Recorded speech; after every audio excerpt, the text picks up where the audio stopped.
రాజుల మొదటి గ్రంథం 14వ అధ్యాయము 31వ వచనము. రెహబాము తన పితరులతో కూడా నిద్రించి దావీదు ముందున్న తన పితరుల సమాధిలో పాతిపెట్టబడిన అతని తల్లి నయమానును ఒక అమోనీయురాలు. అతని కుమారుడైన అబియాము అతనికి మారుగా రాజు అయిన. ప్రార్థన చేసుకుందాం. మహాగణుడా, మహోన్నతుడా, సర్వాధికారి అయిన దేవా, నీకే వందనాలు, స్తుతులు, స్తోత్రాలు తండ్రి. గడిచిన కాలమంతా నీ కృపచేత, నీ దయచేత మీరిచ్చిన క్షేమాన్ని బట్టి ప్రభా నీకు వందనాలయ్యా. దేవా, ఇంతవరకు నువ్వు స్తుతించుటకు, ఆరాధించుటకు నీ కృపను మీరు చూపించారు. అందును బట్టి దేవా నీకు వందనాలు. నీ గ్రంథం అందులో ఆశ్చర్యకరమైన, దీవెనకరమైన, హెచ్చరికరమైన నీ మాటలు ధ్యానం చేయబోతూ ఉండగా మీరే మా అందరితో మాట్లాడమని, మా ఆత్మీయ జీవితాలు తండ్రి ప్రభా బలపరిచి ముందుకు నడిపించమని యేసుక్రీస్తు నామములో ప్రార్థించి వేడుకుంటున్నాము తండ్రి, ఆమేన్. ప్రభునందు ప్రియమైన దేవుని బిడ్డలారా, గత వారము మనము రెహబాము గురించి ధ్యానము చేసాం. గుర్తుందా? గత వారం ఎవరి గురించి మనం మాట్లాడుకుందాం? రెహబాము గురించి. ఈ దినము రెహబాము యొక్క కుమారుని గురించి ధ్యానం చేద్దాం. రెహబాము దేవునికి విధేయుడిగా జీవించాడా, అవిధేయుడిగా జీవించాడా? ఎలా జీవించాడు? దేవునికి విరోధముగా జీవించాడు. దేవుని కట్టడలను విస్మరించాడు. దేవుని చిత్తాన్ని మర్చిపోయాడు. ఒకటిగా ఉన్న రాజ్యాన్ని రెహబాము చర్య వల్ల ఏం చేయబడింది? రాజ్యము చీల్చబడింది. 120 సంవత్సరాలు ఒకటిగా పరిపాలించిన తన పితరుల వలె కాకుండా రెహబాము రాజైన తర్వాత 2 గోత్రముల వారికి రెహబాము ఏమయ్యాడు? రాజయ్యాడు. యెరోబాము 10 గోత్రముల వారికి రాజుగా నియమించబడ్డాడు. అయితే ఇక రెహబాము చనిపోయిన తర్వాత అతనికి మారుగా అతని కుమారుడైన అబియాము రాజు అయినట్లుగా ఇక్కడ మనకు చూస్తూ ఉంటున్నాం. రెహబాము చనిపోయిన తర్వాత అతని కుమారుడైన అబియాము అతను మారుగా రాజు అయిను అని రాయబడి ఉంటుంది. ఇక అబియాము అనే పేరుకు అర్థము యెహోవా తండ్రి అని అర్థము. అర్థం ఏమి వస్తూ ఉంది? యెహోవా తండ్రి అని అర్థం వస్తూ ఉంటుంది.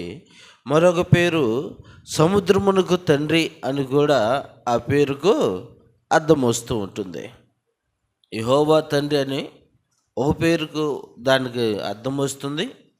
రెండవదిగా సముద్రముకు తండ్రి అని కూడా ఆ పేరుకు అర్థం వస్తూ ఉంటుంది. అయితే ఇతను ఎన్ని సంవత్సరాలు పరిపాలించాడని మనం గమనించినప్పుడు 3 సంవత్సరాలు యూదా రాజుగా అతను ఉన్నాడు. రాజ్యము చేర్చబడిన తర్వాత యూదుల రాజుగా ఒకరు ఏర్పరచబడ్డారు, ఇశ్రాయేల్ రాజుగా మరొకళ్ళు ఏర్పాటు చేయబడ్డారు. అయితే మనము ఎవరి గురించి ధ్యానం చేస్తూ ఉంటున్నామంటే యూదా రాజుల గురించి మనము మాట్లాడుకుంటూ ఉంటున్నాం. ఇతను యూదా రాజుగా 2వ రాజు.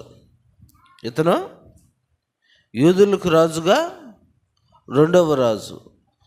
ఇశ్రాయేల్ ప్రజలందరికీ కలిపి 2వ రాజు ఎవరు? దావీదు. మొదటి రాజు సౌలు అయితే 2వ రాజు దావీదు, 3వ రాజు సొలొమోను.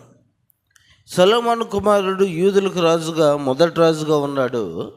2వ రాజుగా అబియాము ఏర్పాటు చేయబడ్డాడు. అయితే ఇక అబియాము యొక్క జీవితాన్ని మనం ఈ దినాన ధ్యానం చేద్దాం. ఇతను దేవుని దృష్టికి ఎలా జీవించాడు? దేవుని దృష్టికి విధేయుడిగా జీవించాడా, అవిధేయుడిగా జీవించాడా, ఎలా జీవించాడు అనేది మనం ఒకసారి పరిశీలన చేద్దాం.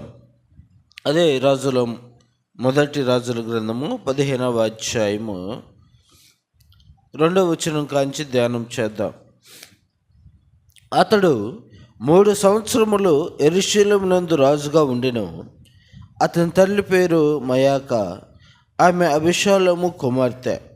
అతడు తన తండ్రి పూర్వము అనుసరించిన పాప మార్గములన్నిటిలోనూ నడిచెను.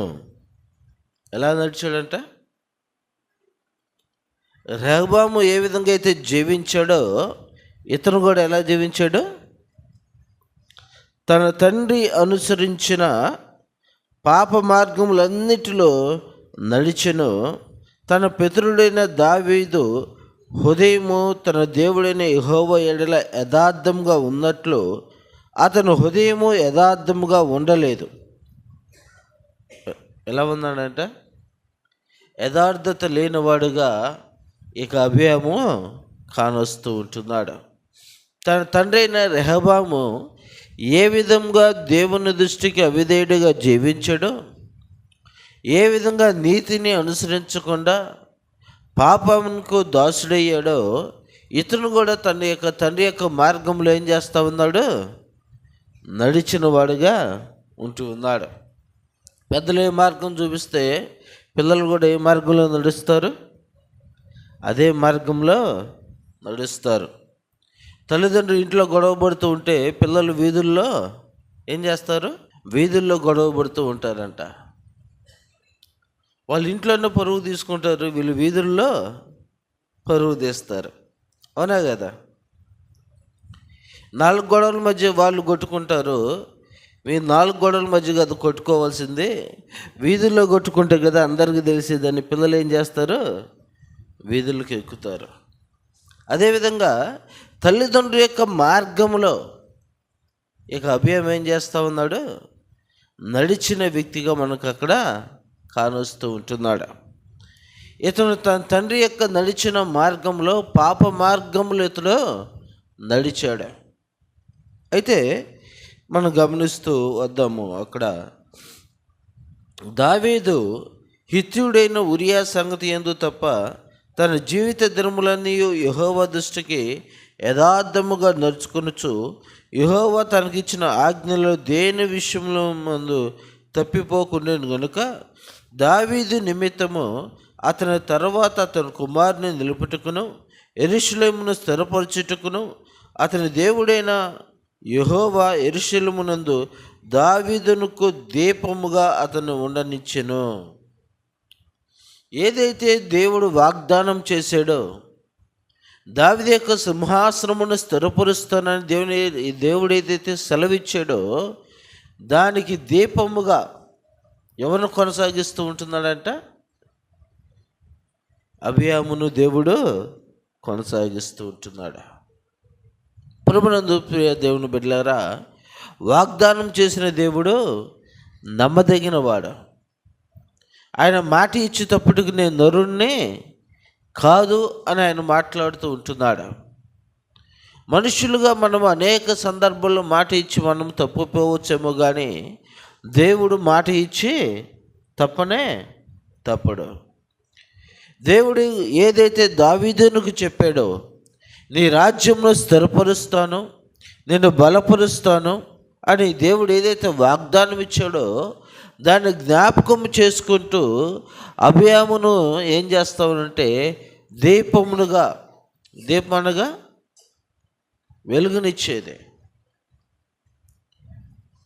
దావీదుకు మారుగా దేవుడు అభియామును ఏం చేస్తామంటే రాజుగా కొనసాగిస్తూ వస్తూ ఉంటున్నాడు. అయితే అభియాము యొక్క జీవితాన్ని మనం గమనించినప్పుడు అతడు పాప మార్గంలో నడిచే వ్యక్తిగా తాను ఉంటూ ఉన్నాడు. పాపం అనగా దేవుని యొక్క మాట వినకపోవటమే.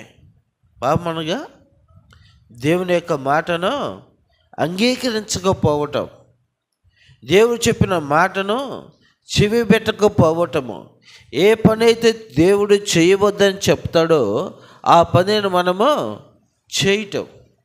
అందుకే అంటున్నాడు, ఏలైనగా పాపం వల్ల వచ్చే జీతము మరణము. అయితే దేవుని కృప వల్ల మనం ఏం చేయబడుతూ ఉంటున్నాము? ఆ పాపం నుంచి దేవుడు మనకి విడుదలను ఇచ్చిన వాడుగా ఉంటున్నాడు. అయితే ఇక్కడ అభియాము యొక్క జీవితం మనం గమనించినప్పుడు 2వ దినవృత్తాంతములో 13వ అధ్యాయము 10వ వచనం కాంచి చూద్దాం. అయితే యెహోవా మాకు దేవుడై ఉన్నాడు, మేము ఆయన విసర్జించిన వారము కాము. అహరోను సంతతి వారు యెహోవాకు సేవ చేయు యాజకులై ఉన్నారు. లేవీలు చేయవలసిన పనులు లేవీలే చేయుచున్నారు. దాని ముందు మనం గమనించినప్పుడు 9వ వచనం కాంచి చూద్దాము. మీరు అహరోను సంతతి వారైన యెహోవా యాజకులను లేవీలను త్రోసివేసి అన్ని దేశముల జనులు చేయనట్టు మీ కొరకు యాజకులను నియమించుకుంటుంది కదా. ఒక కోడితోనూ 7 గొర్రెల పొట్టేలతోనూ ప్రతిష్ఠించుటకే ప్రతివాడును దైవములు కాని వాటికి యాజకులు కూర్చున్నారు. అయితే యెహోవా మాకు దేవుడై ఉన్నాడు. ఎవరు చెప్తున్నారు ఈ మాట? అబియాము చెప్తూ ఉంటున్నాడు. ఎవరితో చెప్తున్నాడు? యెరోబాముతో చెప్తూ ఉంటున్నాడు. ఈ యొక్క యెరోబాము ఏం చేస్తూ ఉన్నాడంటే విగ్రహారాధన చేయటం ప్రారంభించాడు. అబియాము అంతకుముందు తన యొక్క తండ్రి మార్గం నడిచిన యొక్క అబియాము ఎవరిని ఆశ్రయించాడంట? దేవుణ్ణే ఆశ్రయించాడు. ఎవరిని ఆశ్రయించాడు? దేవుని ఆశ్రయించాడు. మొదట ఇతను ఎలా ఉన్నాడు? దేవునికి అవిధేయుడిగా ఉన్నాడు, పాపంలో నడిచిన వాడుగా ఉంటూ ఉన్నాడు, యథార్థత లేని జీవితాన్ని తాను జీవిస్తూ ఉంటున్నాడు. ఇశ్రాయేలు వారి రాజ్యమునుకను యోధా రాజులకు యుద్ధం జరుగుతూ ఉంటుంది. అయితే ఒక యుద్ధం జరిగే క్రమంలో యెరోబాము యొక్క సైన్యము 8 లక్షల మంది సైన్యం ఉంటా ఉన్నారు. యెరోబాముకి, ఇశ్రాయేల్ వారికి. యూదా రాజులకి 4 లక్షల మంది సైన్యం ఉన్నారు. 4 లక్షలు ఎక్కువ, 8 లక్షలు ఎక్కువ? 8 లక్షలు ఎక్కువ. అయితే వాళ్ళు యుద్ధానికి వచ్చే సమయంలో ఈ యొక్క అబియాము మాట్లాడుతూ ఉంటున్నాడు వారితో, దేవుడు మీ పట్ల తన కృపను చూపించి మీకు రాజ్యాన్ని ఇచ్చిన తర్వాత మీరెందుకు అన్ని దేవతల తట్టు మీరు తిరిగారు అని ఎవరు అడుగుతున్నారు? అబియాము యెరోబామును అడుగుతూ ఉంటున్నాడు. అర్థమవుతుందా? ఒకప్పుడు రెహబాము విగ్రహారాధన వైపు తిరిగాడు. యెరోబాము వేరు చేయబడ్డాడు, రాజ్యం నుంచి వేరు చేయబడ్డాడు. వేరు చేయబడి 10 గోత్రములను రాజుగా పరిపాలిస్తూ ఉంటున్నాడు. చేల్చబడిన రాజు మరలా విగ్రహారాధన వైపు తిరిగాడు. ఆ విగ్రహారాధన వైపు తిరిగిన యెరోబామును పాపంలో నడుస్తున్న వ్యక్తి, యథార్థత లేకుండా జీవిస్తున్న వ్యక్తి మరలా దేవుణ్ణి ఆశ్రయించి, దేవుడు నిన్ను ప్రేమించి 10 రాజ్యములకు నేను గోత్రములకు నేను రాజుగా ఏర్పాటు చేస్తే నువ్వు ఎవరి వైపు తిరిగేవు? విగ్రహారాధన వైపు తిరిగేవు. దేవునికి నువ్వు అవిధేయుడిగా మార్చబడ్డావని ఇక అబియాము యెరోబామును ఏం చేస్తూ ఉన్నాడు? ప్రశ్నిస్తూ ఉంటున్నాడు. అయితే ఇక వీళ్ళకి యుద్ధం జరిగిన తరువాత దేవుడిని ఎవరు ఆశ్రయిస్తూ ఉంటున్నాడు? అబియాము ఆశ్రయిస్తూ ఉంటున్నాడు. పరిశుద్ధ గ్రంథమైన దేవుని యొక్క వాక్యములో మనం చూద్దాము. యెహెజ్కేలు గ్రంథము 18వ అధ్యాయము 31వ వచనము చూద్దాము. యెహెజ్కేలు గ్రంథము 18వ అధ్యాయము 31. మీరు జరిగించిన అక్రమ క్రియలన్నిటినీ విడిచి నూతన హృదయమును నూతన బుద్ధియు తెచ్చుకుని, ఇశ్రాయేలు వారులారా మీరెందుకు మరణము నొందుదురు? ఇదే ప్రభువు యెహోవా వాక్కు. మరణము నొందువాడు మరణము నొందుతును బట్టి నేను సంతోషించువాడను కాను.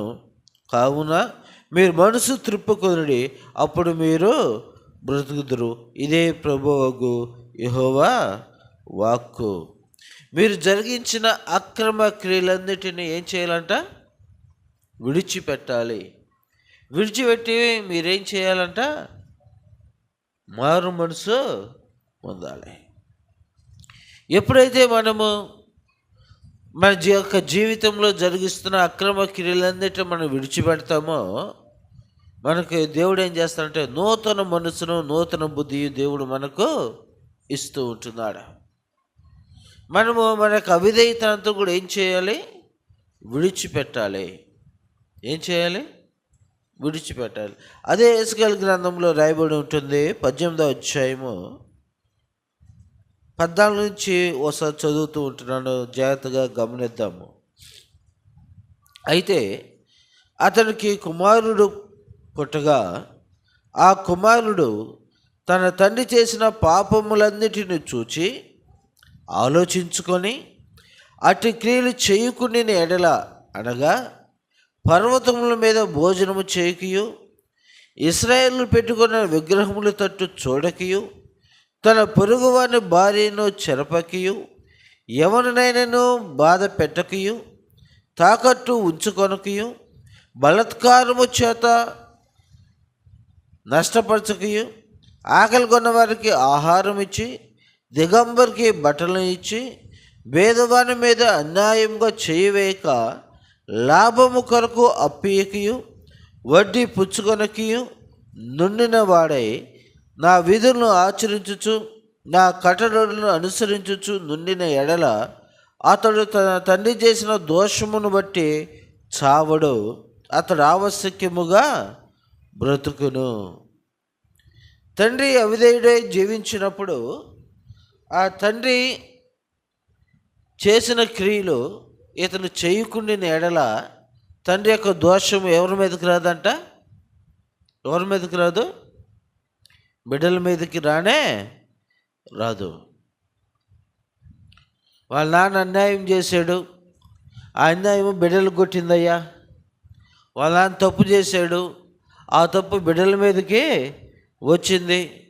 వాళ్ళ నాన్న వాళ్ళ తాత ఎంతో మోసకరంగా జీవించాడు, ఆ పాపము బిడ్డల మీదకి వచ్చింది అని మనం ఏం చేస్తాము? మాట్లాడుకుంటూ ఉంటాం. అవునా కదా? పెద్దలు చేసిన పాపానికి బిడ్డలు బలైపోతూ ఉంటున్నారని మనం మాట్లాడుకుంటూ ఉంటాం. అయితే ఆ పెద్దలు నడిచిన మార్గంలోనే బిడ్డలు కూడా నడిస్తే ఏమవుతుంది? ఆ బిడ్డలకు ఆ శాపం అనేది వస్తుంది. ఆ బిడ్డలు కూడా పాపంలో నడిచేవారుగాను, పెద్దల పట్ల విధేయత లేనివారుగాను, విగ్రహాలను ఆరాధించేవారుగాను, మంచి చెడులు వివేచింపకుండా తన ఇష్టానుసారంగా జీవించేవాడుగాను ఉంటే దేవుని యొక్క కోపానికి, దేవుని యొక్క ఉగ్రతకు అతను లోనవుతాడు. అలా కాకుండా తను ఆలోచించుకొని ఏం చేయాలి? ఆలోచించుకొని దేవుడు జ్ఞానమునిచ్చే వ్యక్తిగా ఉంటున్నాడు. నీకు జ్ఞానము కొదువైన ఎడల నన్ను అడుగుము అంటున్నాడు. సొలొమోను ఏం అడుగుతూ ఉన్నాడు? జ్ఞానం అడుగుతూ ఉంటున్నాడు. అయ్యా, ఎంతమందిని పరిపాలించాలంటే, ఎంతమందికి నేను సమాధానం చెప్పాలంటే, వీళ్ళ యొక్క గొడవలు నేను తీర్చాలంటే నాకు జ్ఞానము చాలదు. ఈ లోక జ్ఞానము వెర్రితనము, కానీ దేవుడిచ్చే జ్ఞానము శ్రేష్టమైనది. దేవుడిచ్చే జ్ఞానము పవిత్రమైనది. దేవుడిచ్చే జ్ఞానంలో అన్యాయం అనేది ఉండదు. మనము కొన్ని సందర్భాల్లో మన జ్ఞానాన్ని బట్టి తీర్పులు తీరిస్తే ఒక వ్యక్తికి ఏం జరుగుతుంది? అన్యాయం అనేది జరుగుతుంది. కానీ దేవుని యొక్క జ్ఞానం చేత మనం తీర్పు తీర్చినప్పుడు అది ఇరువురికి న్యాయబద్ధంగా ఉంటుంది. అందుకే సొలొమోను అడుగుతున్నాడు, నాకు జ్ఞానము దయచేయి, ఆ జ్ఞానం చేత నన్ను నింపు అని అడుగుతూ ఉంటే దేవుడు జ్ఞానంతో పాటు ఐశ్వర్యము కూడా దేవుడు ఇచ్చినవాడుగా ఉంటూ ఉన్నాడు. కాబట్టి ప్రియ దేవుని బిడ్డలారా, ఇతడు ఆలోచించుకోవాలి.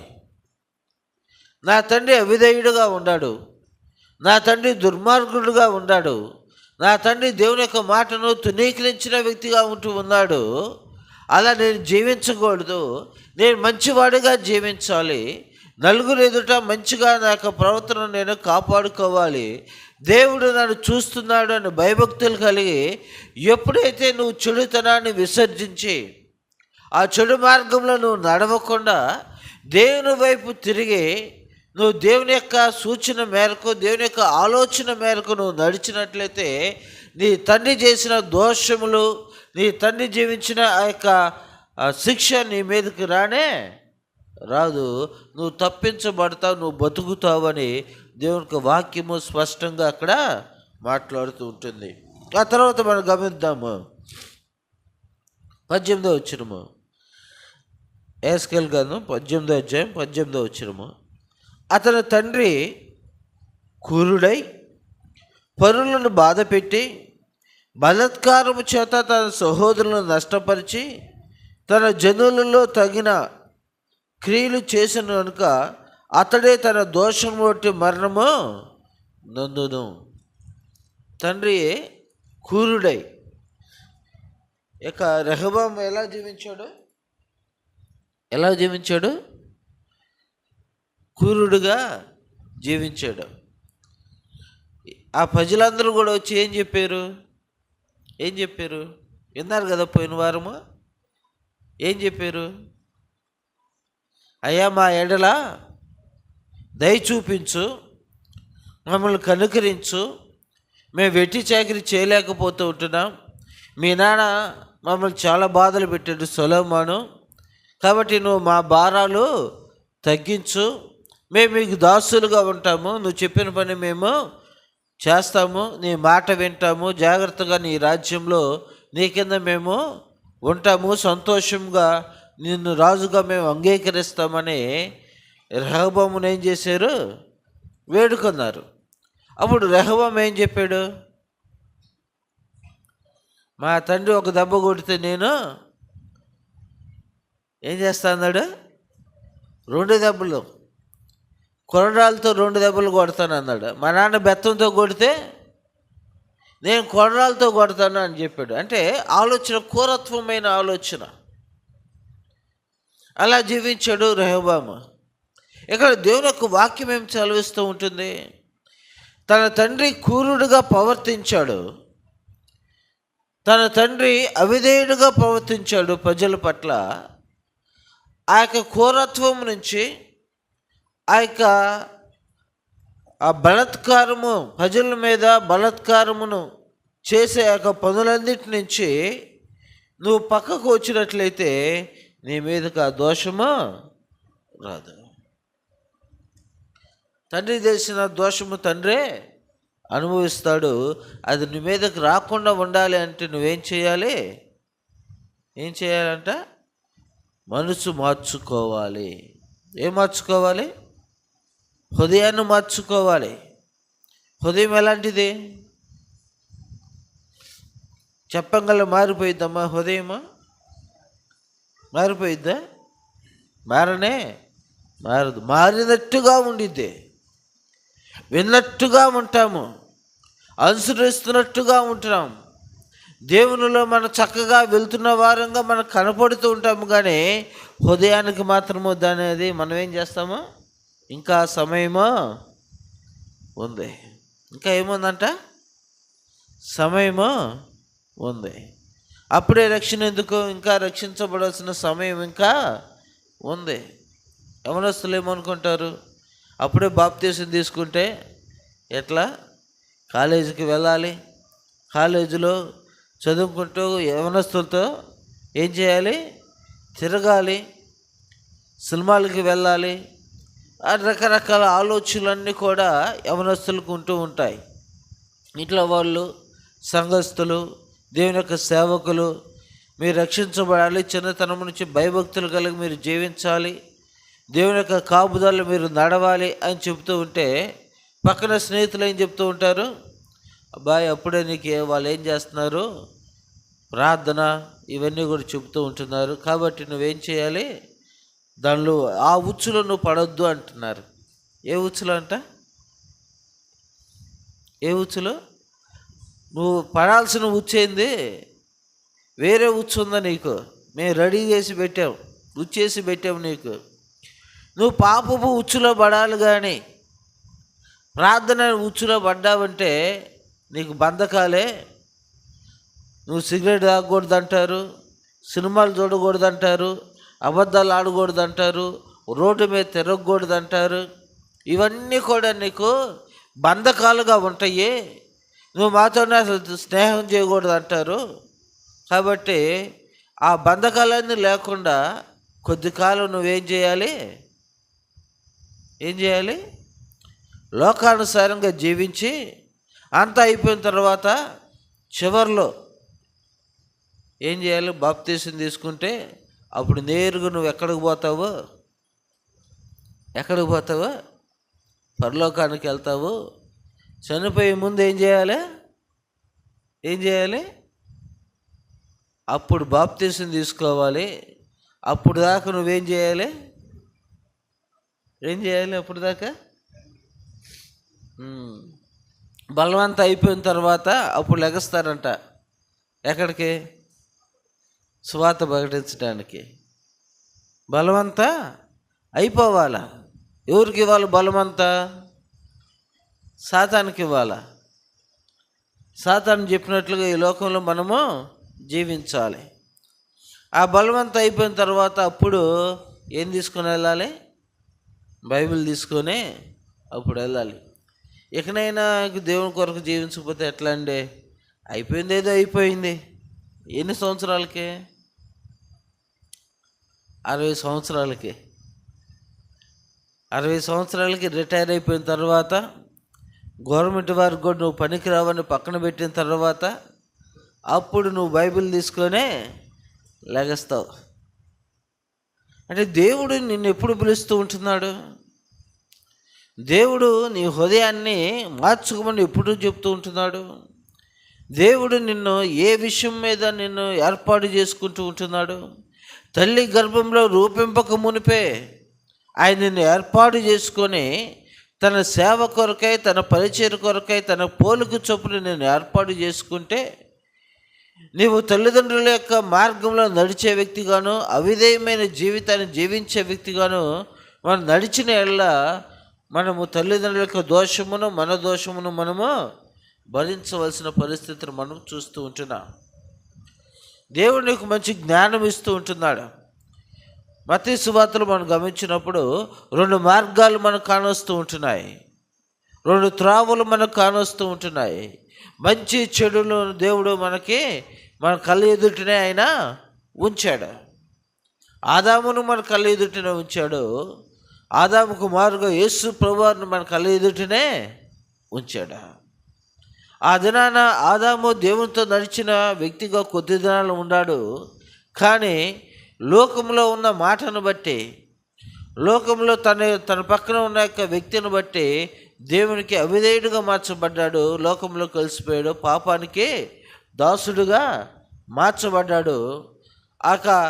ఆ తండ్రి చేసిన యొక్క దోషములు నేటికి కొనసాగుతూనే ఉంటూ ఉన్నాయి. అయితే యేసు ప్రభువారు వచ్చాడు. ఆదాము కుమారుగా యేసు ప్రభువారు ఈ లోకానికి వచ్చాడు.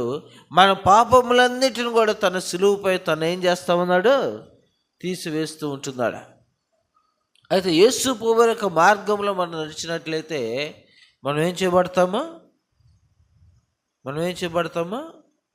పాపం నుంచి విడుదల పొందుకుంటాం. కాబట్టి ప్రియ దేవుని బిడ్డలారా, ఇక్కడ రాయబడి ఉంటుంది, అతని తండ్రి క్రూరుడై పరులను బాధపెట్టి బలాత్కారము చేత తన సహోదరులను నష్టపరిచి తన జనుల్లో తగిన క్రియలు చేసిన గనుక అతడే తన దోషమును బట్టి మరణము నొందును.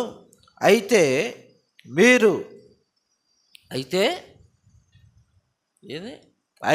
మీరు కుమారుడు తన తండ్రి యొక్క దోష శిక్షను ఎలా మోయటం లేదని చెప్పుకొనుచున్నారు. కుమారుడు తన తండ్రి యొక్క దోష శిక్షను ఎలా మోయటం లేదని చెప్పుకొనుచున్నారు. కుమారుడు నీతి న్యాయములు అనుసరించి నా కట్టడలన్నిటినీ అనుసరించి గైకొనును గనుక అతడు ఆవశ్యకముగా బ్రతుకును. పాపం చేయవాడే మరణము నొందును. తండ్రి యొక్క దోష శిక్షణ కుమారుడు మోయటం లేదని కుమారుడు దోష శిక్షను తండ్రి మోయడు. నీతిపరునుగానే చెందును. దుష్టుని దుష్టత్వమును ఆ దుష్టునికే చెందును. ఏమని రాయబడి ఉంటుంది? తండ్రి యొక్క దోషము కుమారుడు మోయడంట. తండ్రి దోషం తండ్రే మోస్తాడు. కుమారుని యొక్క దోషము కుమారుడే మోస్తాడు. కాబట్టి ప్రియ దేవుని బిడ్డలారా, ఎవరి దోషము వారే మోయవలసిన పరిస్థితి.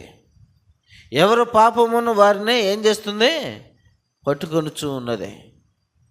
అయితే మనం ఏం చేయాలి? రెహబాము దేవుని దృష్టికి అవిధేయుడైనప్పటికీ కొద్ది కాలము అబియాము తన యొక్క మార్గంలో నడిచినప్పటికీ, పాపంలో నడిచినప్పటికీ కూడా తను ఏం చేస్తున్నాడు, తన మనసును తిప్పుకొనుచున్నాడు. తన పాపమును విడిచిపెడుతూ ఉంటున్నాడు. ప్రాయశ్చిత్తమును అందుకుంటూ ఉంటున్నాడు. మరలా దేవుని వైపు తిరిగిన వ్యక్తికి తాను కానొస్తూ ఉంటున్నాడు. మనము దేవునికి అవిధేయులుగా జీవించినప్పటికీ కూడా, దేవా నన్ను క్షమించుము, నా అపరాధములు క్షమించుము, ఎంతకాలం నీకు నేను అవిధేయులుగా జీవించినని ఒప్పుకొని విడిచిపెట్టే వారంగా మనము ఉండాలి. అలా కాకుండా యోహాను రాసిన మొదటి పత్రిక చూద్దాము.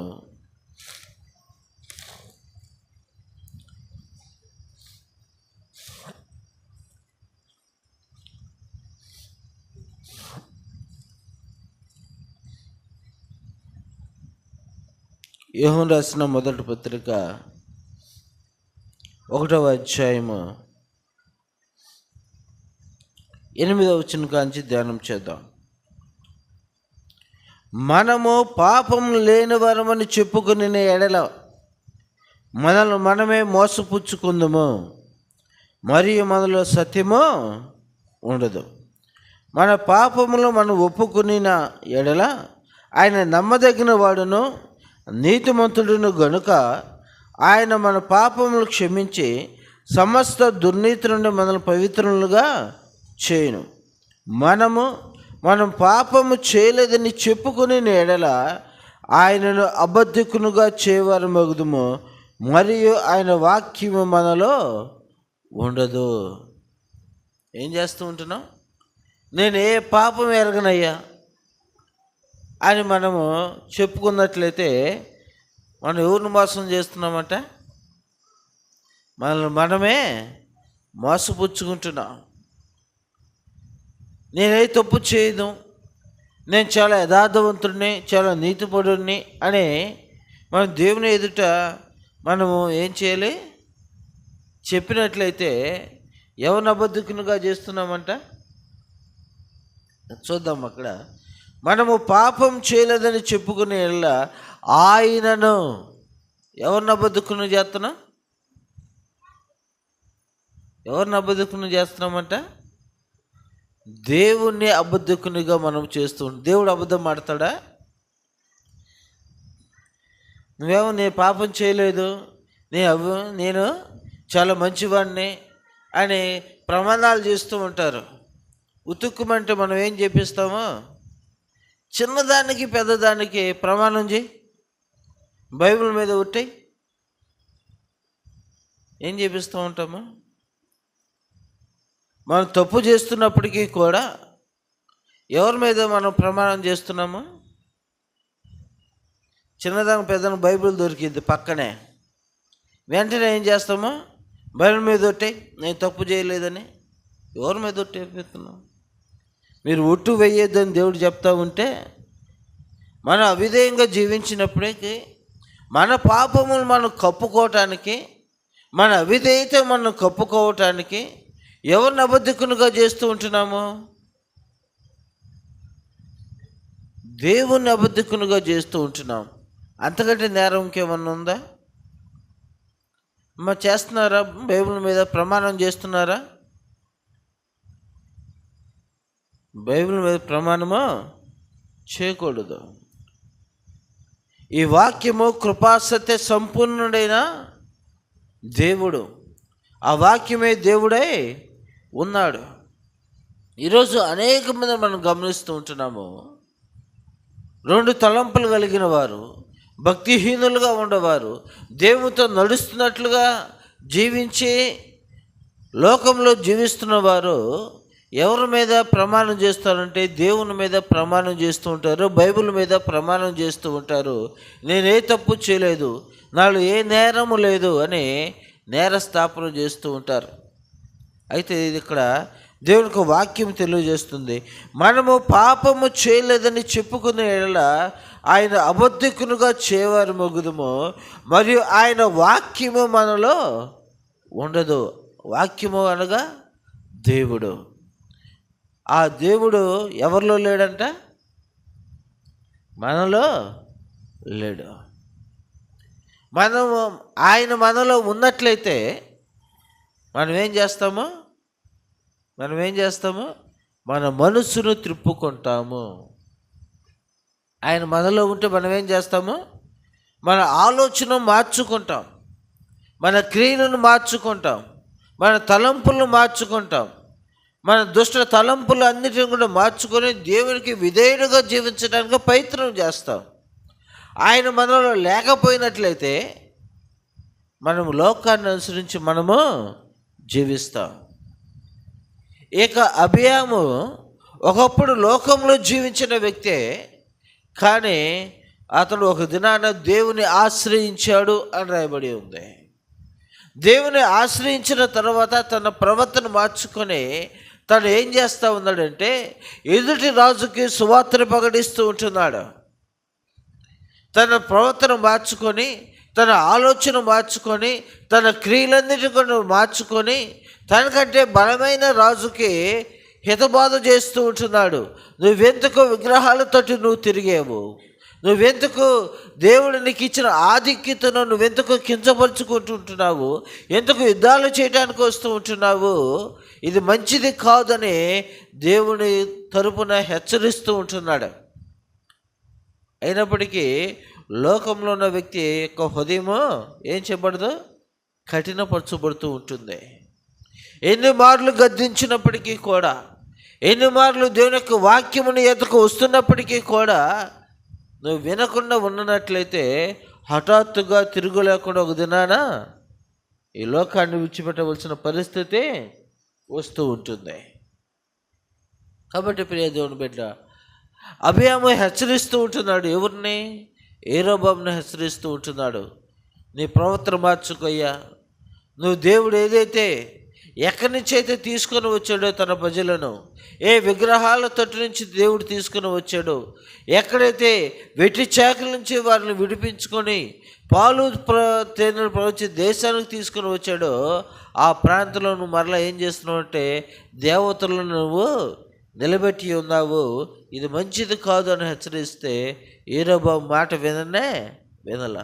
యెరోబోము ఎవరు? సొలొమోనుకి సేవకుడు. యెరోబోము ఎవరు? సొలొమోను దగ్గర పనిచేసే వ్యక్తి. ఆ పనిచేసే వ్యక్తిని దేవుడు ఏం చేశాడు? రాజుగా ఉంచాడు. ఒకప్పుడు ఇక యెరోబోము దేవునికి విధేయుడుగా ఉన్న వ్యక్తి, కానీ తానేం చేశాడు? చివరికి అవిధేయుడిగా మార్చబడ్డాడు. మొదట మనము బాప్తిసం తీసుకునేటప్పుడు, ప్రార్థనకు వచ్చేటప్పుడు ఎలా ఉంటాము? ఇక బతుకుట క్రీస్తే, చావైతే లాభం. పౌలు వలె మంచి తీర్మానం చేసుకుంటాం. బాప్తిసం తీసుకున్న కొంతకాలం బాగానే నడిపించబడతాం. తర్వాత ఏం చేస్తాం? మరలా మన పాత జీవితానికి తిరగటం ప్రారంభిస్తాం. మరలా లోకం వైపు తిరిగే అలవాట్లు మనకి వస్తూ ఉంటాయి, గుర్తుకొస్తూ ఉంటాయి. అటువైనప్పుడు మన స్నేహితులు గుర్తుకొస్తూ ఉంటారు. ఆ స్నేహితులు ఒక మాట మాట్లాడుతూ ఉంటారు, అబ్బా అప్పుడు ఒక బల్లే తిరిగే వాళ్ళం రా మనము అని చెప్తూ ఉంటావు. అవునరా, ఏంది అదంతా కూలిపోయాను అని అన్నాం అనుకో, ఏమైద్ది? అవును కదా అన్నట్లే అన్నావంటే మనము పడిపోయినట్టే. ఎక్కడ పడిపోయినట్టు? లోకంలోకి పడిపోయినట్టు. ఆ పాత జీవితాన్ని దేవుడు కొట్టివేశాడు. మరలా దేవుడు జ్ఞాపకం చేసుకొని అంటాడు. కానీ నీ స్నేహితులు, లోకంలో ఉన్న స్నేహితులు ఏం చేస్తారు? జ్ఞాపకం చేస్తూ ఉంటారు. దేవుడు ఏమంటాడంటే, నీ పాత జీవితంతో నాకు అవసరం లేదు. నువ్వు మారుమనసు పొందుకున్నావా? నీ బుద్ధి మార్చుకున్నావా? నీ ప్రవర్తన మార్చుకున్నావా? మరలా నువ్వు వెనక్కి మాత్రం నువ్వు చూడొద్దు, నేను వాటిని జ్ఞాపకం చేసుకోను అని దేవుడు చెప్తూ ఉంటే, మరలా నీ స్నేహితులు వచ్చి ఒకప్పుడు భలే తాగేవాళ్ళమే, మనం ఆ పెట్టగోడ మీద ఉండి తాగేవాళ్ళమే అని అన్నాడు అనుకో, అవును అని మరలా వాటితో మనం మాటలు కలిపేవనుకో, మరలా పెట్టగోడ మీదకి నువ్వు ఏం చేయాలా? వెళ్ళాలా? లోకంలో ఉన్న కబుర్లన్నీ కూర్చొని చెప్పుకోవాలా.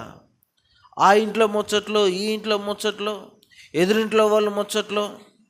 ఒకప్పుడు అవన్నీ విడిచిపెట్టి దేవునితోనే సంభాషించేవాళ్ళు, దేవునితోనే మాట్లాడేవాళ్ళు.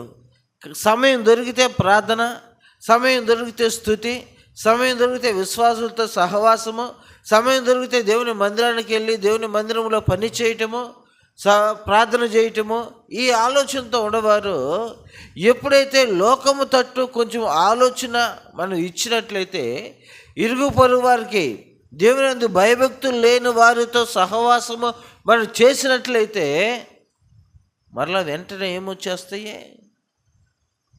ఏమొచ్చేసిద్ది? లోకంలోకి మనం వెళ్ళిపోయినట్లయితే, మరలా ఒక దెయ్యం పోయి ఎన్ని దెయ్యాలు వస్తున్నాయంట? ఒక దెయ్యం పోయి ఎన్ని దెయ్యాలు వస్తున్నాయమ్మా? 7 దెయ్యాలు వస్తున్నాయంట. నువ్వు మాట కలిపితే చాలు, ఒక మాట పోయి ఆ చుట్టుపక్కల 7 కుటుంబాల గురించి అన్ని సంభాషణ అంతా కూడా నీ దగ్గర ఉండిద్ది. ఎంత మిస్ అయిపోయానో, ఎంత సమాచారం నేను కోల్పోయానో, ఇంత జరుగుతుందా నా కళ్ళ ముందే. నేను ప్రార్థన అంటే ఉదయం బైబిల్ తీసుకెళ్తున్నాను, సాయంత్రం వస్తున్నాను, నా పని నేను చేసుకుంటున్నాను, ఇంత జరుగుతుందా ఇళ్ళ మధ్య? చూద్దాం, ఇంకా తెలుసుకోవాలనే ఆలోచన నీలో రేకెత్తించింది. అవునా కదా? ఇస్తున్నారా? ఇరుగు పొరుగు వారికి సమయం ఇస్తున్నారమ్మా? బాగా ఇస్తున్నారంట. దేవునికి స్తోత్రం. దేనికి ఇస్తున్నారు? దేవుని మాటలకి ఇస్తున్నారా? లేకపోతే వాళ్ళ ఇరుగు పొరుగు వారి కుటుంబాలు ఏం జరుగుతున్నాయి, వాళ్ళు ఎలా జీవిస్తుంటున్నారు, వాటికి ఎక్కువ ప్రాముఖ్యతనిస్తున్నారా? దేనికి ఇస్తున్నారమ్మా? దేవుని మాటలకు సెలవిస్తానికి మీరు సమయం ఇస్తున్నారా?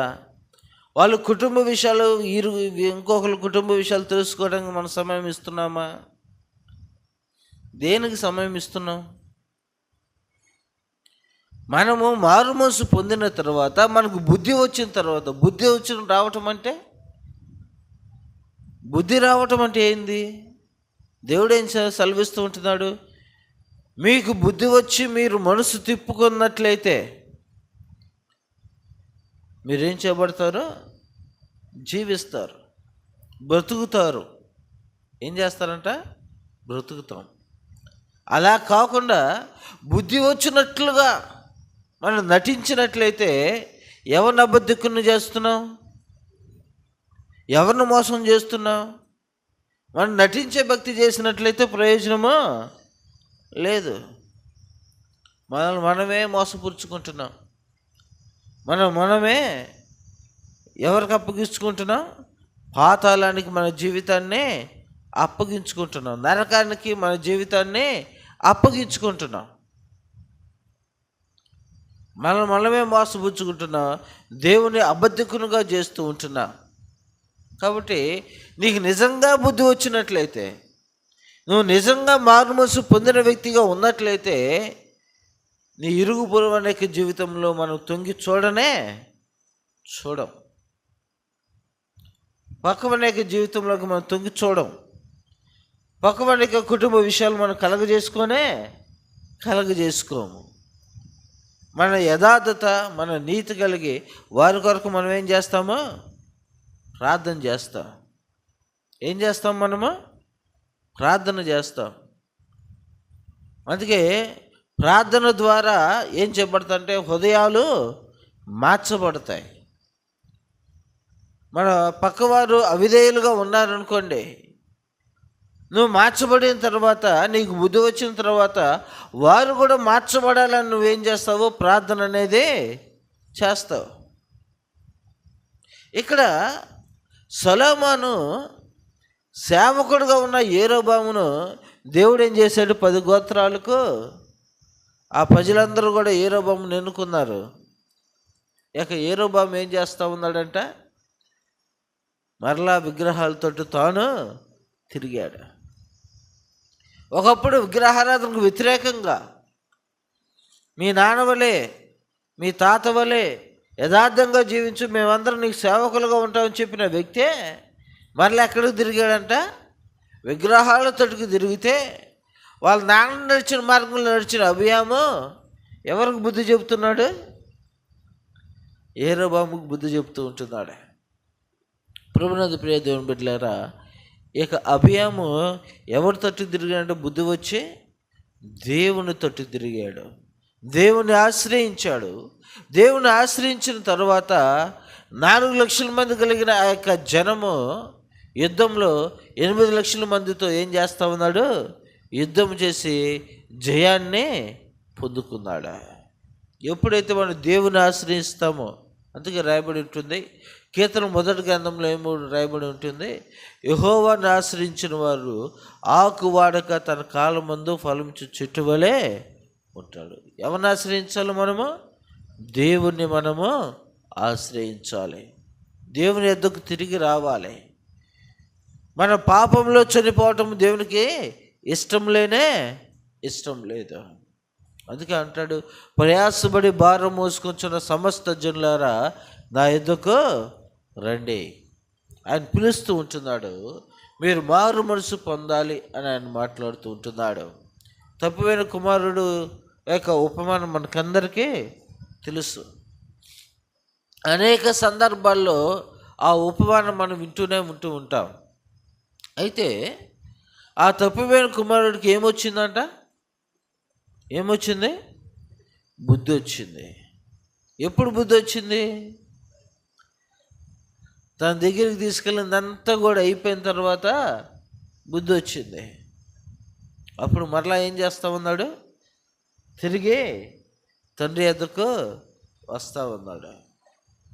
తండ్రి ఏం చేశాడు? బయటే ఉంచాడా?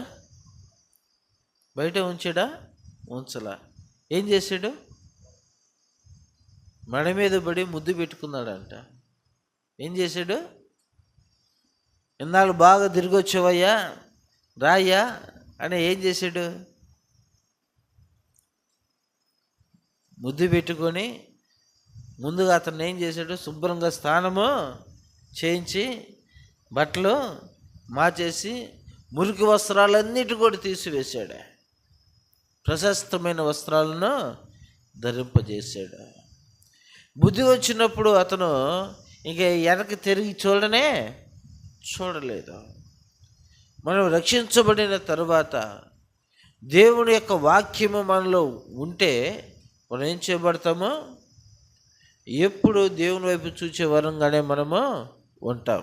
అందుకే అక్కడ రాయబడింది, మనము పాపము చేయలేదని చెప్పుకునే ఎడల ఆయనను అబద్ధికునుగా చేయవని మగుదము, మరియు ఆయన వాక్యము మనలో ఉండదు. ఆ పైన వచ్చిన మనం గమనిద్దాము. 7వ వచనం కూడా చూద్దాము. అయితే ఆయన వెలుగులోనున్న ప్రకారము మనమును వెలుగులో నడిచిన ఎడల మనము అన్యోన్య సహవాసం గలవారమై యుందుము. అప్పుడు ఆయన కుమారుడైన యేసు రక్తము ప్రతి పాపము నుండి మన పవిత్రులుగా చేయును. యేసు యొక్క రక్తము మనల్ని ఏం చేస్తుంటుంది? ప్రతి పాపము నుంచి మనల్ని విడుదల కలుగజేస్తూ ఉంటుంది. కాబట్టి ప్రియ దేవుని బిడ్డలారా, సమయం అయిపోతూ ఉంటుంది, ముగిస్తూ ఉంటున్నాను. మనం ఒకప్పుడు అవిధేయులమే, కానీ దేవుని ఆశ్రయించిన తర్వాత, మన పాపములన్నీ కూడా ఒప్పుకున్న తర్వాత, ఆయన వెంబడిస్తున్న తర్వాత ఆయన రక్తము వలన మనకేం కలుగుతుంది? విమోచన దొరుకుతుంది. మన పాపములకు ప్రాయశ్చిత్తము దొరుకుతుంది. మన పాపములు ఒప్పుకొని విడిచిపెట్టినట్లయితే మనం ధన్యులుగా మార్చబడతాము, నీతిమంతులుగా మార్చబడతాము, పవిత్రులుగా మార్చబడతాము. మనం ఎవరితో సహవాసం చేస్తామంటే అన్యోన్య సహవాసము. ఎవరితో చేస్తాము? దేవునితో. మొదట మనం జ్ఞాపకం చేసుకోవాలి, దావీదుకు మారుగా అభయమును దేవుడు దీపముగా ఏం చేశాడంట? పెట్టాడంట. దీపం ఏం చేస్తుంది? దీపం యొక్క ఉద్దేశం ఏమిటి? వెలుగునిచ్చేదే. అవిధేయుడైన అభియాము దేవుని ఆశ్రయించాడు. 3 సంవత్సరాలు పరిపాలించిన దేవుని ఆశ్రయించాడు కాబట్టి చక్కగా దేవుని యొక్క రాజ్యాన్ని స్వతంత్రించుకుంటాడు. మనకు బుద్ధి వచ్చి దేవుని యొక్క సన్నిధానానికి వచ్చిన తర్వాత బుద్ధి వచ్చినట్లుగా మనం నటించినట్లయితే, మారుమనసు పొందినట్లుగా మనం నటించినట్లయితే, దేవునికి ఇష్టలుగా ఉన్నట్లుగా మనం ఇష్టలుగా లేని వ్యక్తులుగా మనం జీవించినట్లయితే మనమే మోసపుచ్చుకొని ఎక్కడికి చేర్చబడతామో? నరకానికి చేర్చబడతాము. నిజంగా బుద్ధి వచ్చి దేవుని దగ్గరికి వస్తే దేవుడు ఏం చేస్తాడంటే లోపలికి తీసుకుని వెళ్తాడు. ఎక్కడికి తీసుకెళ్తాడు? ఇంటిలోకి తీసుకువెళ్తాడు. అదే నటించే వాళ్ళంగా ఉన్నట్లయితే మత్తయి సువార్తలో చూద్దాము, 7వ అధ్యాయము 21వ వచనము. ప్రభువా అను నన్ను పిలిచి ప్రతివాడును పరలోక రాజ్యంలో ప్రవేశింపడు కానీ పరలోకమందున్న నా తండ్రి చిత్త ప్రకారం చేయవాడే ప్రవేశించును. ఆ దినమందు అనేకులు నన్ను చూచి, ప్రభువా మేము నీ నామంలో ప్రవచింపలేదా? నీ నామంలో దెయ్యములు వెళ్ళగొట్టలేదా? నీ నామంలో అనేకమైన అద్భుతములు చేయలేదా అని చెప్పుదురు. అప్పుడు నేను మిమ్మల్ని ఎన్నడూ ఎరుగను, అక్రమము చేయవారులారా నా యొద్ద నుండి పొండని వారితో చెప్పుదును. ఏంటంటే ఏం చేస్తున్నారంట? అక్రమము చేయవారులారా నా యొద్ద నుండి పొండి. ప్రభువా అని పిలిచే ప్రతివాడును ఎక్కడికి చేర్చబడ్డారంట? పరలోక దేవుని ఇంటిలోకి చేర్చబడ్డరు. బుద్ధి వచ్చింది కాబట్టి చిన్న కుమారుడికి నా తండ్రి ఇంటికి వెళితే ఒక పనివాడుగా నేను ఉండాలి అని ఆలోచించాడు. కాబట్టి ఎంతకాలం నేను మోసకరమైన జీవితాన్ని జీవించాను, ఇక నా ప్రవర్తన మార్చుకుంటాను, నా ఆలోచన మార్చుకుంటాను. ఇక్కడే పందులు మోయిపోయే దగ్గర నేను ఉండవలసిన పరిస్థితి నాకు అవసరం లేదు. నా తండ్రి దగ్గరికి వెళ్దామని బుద్ధి వచ్చింది కాబట్టి, నిజంగా మారు మనసు వచ్చింది కాబట్టి తండ్రి ఏం చేసి ఇంట్లోకి తీసుకెళ్ళాడు. అనగా దేవుని యొక్క రాజ్యంలోకి ప్రవేశించాడు. అతను బుద్ధి వచ్చింది, నిజంగా వచ్చినట్లుగా ఉండి తండ్రి దగ్గరికి వెళ్దాం, తినడానికి లేదు, అక్కడికి పోతే ఏదో ఒకటి దొరికిద్ది, మరలా మన జీవితాన్ని మనం జీవించవచ్చు, మనం అనుకున్నది మనం చేయొచ్చు, ప్రార్థనకు వెళ్తున్నట్టు పేరు ఉంటుంది, మన క్రియలు మనము చేసుకోవచ్చు, మన ఇష్టానుసారంగా మనం జీవించవచ్చు అన్నట్లుగా అన్నీ మన హృదయంలో పెట్టుకొని బుద్ధి వచ్చినట్లుగా బైబిల్ తీసుకొని వచ్చినట్లయితే ఓ దినాన్ని అని అంటాడు, అక్రమము చేయవారులారా. అంత పెద్ద మాట.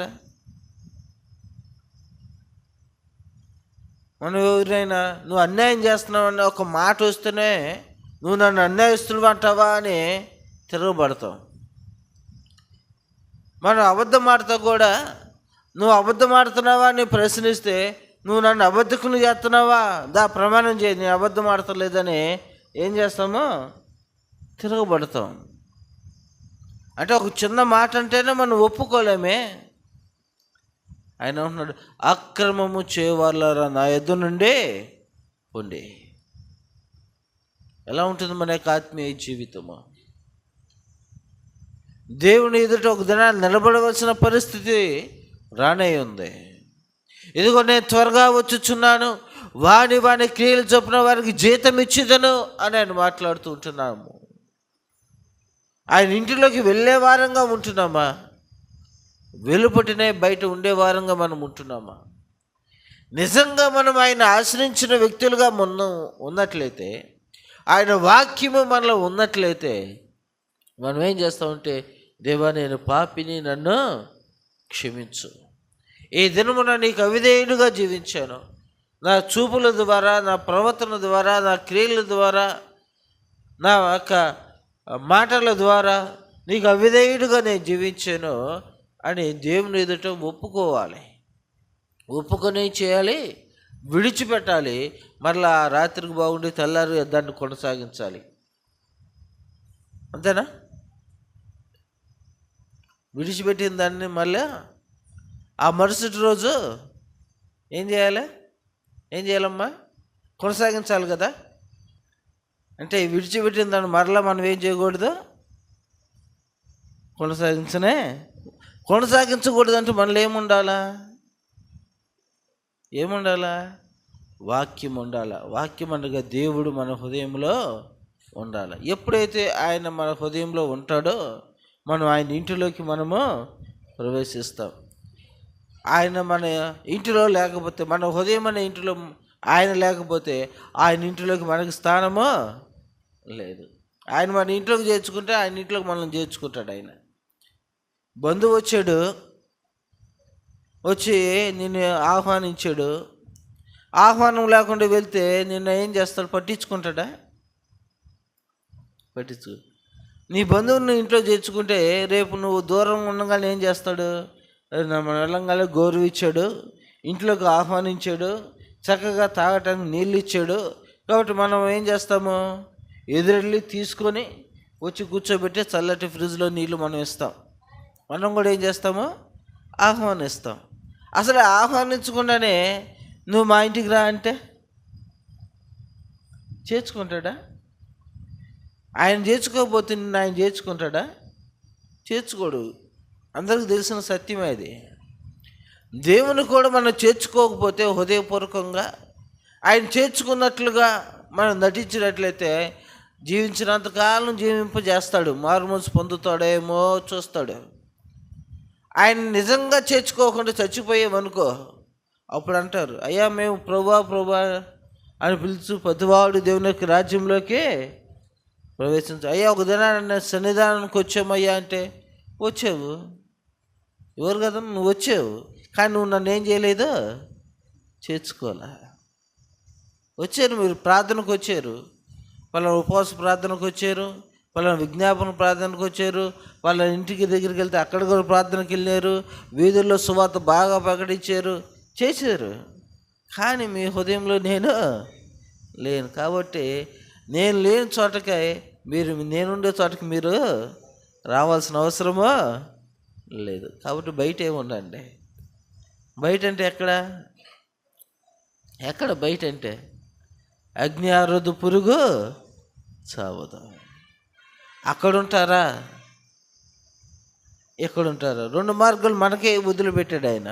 స్వేచ్ఛనిచ్చాడు, స్వాతంత్ర్యాన్ని ఇచ్చాడు. ఏది మంచి మార్గము తెలుసుకోవాల్సిందే మనమే. అభియాము మొదట అబద్ధికుడుగాను, విగ్రహారాధికుడుగాను తండ్రి నడిచిన మార్గంలో నడిచాడు. కానీ అతనికి బుద్ధి వచ్చిన తర్వాత తండ్రి నడిచిన మార్గాన్ని విడిచిపెట్టి దేవునికి విధేయుడిగా జీవించాడు. ఆయన ఆశ్రయించాడు కనుక దేవుడు అతనికి జయాన్ని అనుగ్రహించాడు. జయ జీవితాన్ని తను పొందుకున్నాడు. కనుక ప్రభువైన ప్రియ దేవుని బిడ్డలారా, మనం కూడా జయ జీవితాన్ని పొందుకునే వారం గాను దేవునికి విధేయుడుగా యథార్థవంతులుగా మనం జీవించినప్పుడు దేవుని ఇంటిలోకి మనం కూడా ప్రవేశిస్తాం. అటు గొప్ప పరిశుద్ధాత్మ దేవుడు మనకందరికీ కలుగజేయును గాక. ఆమేన్.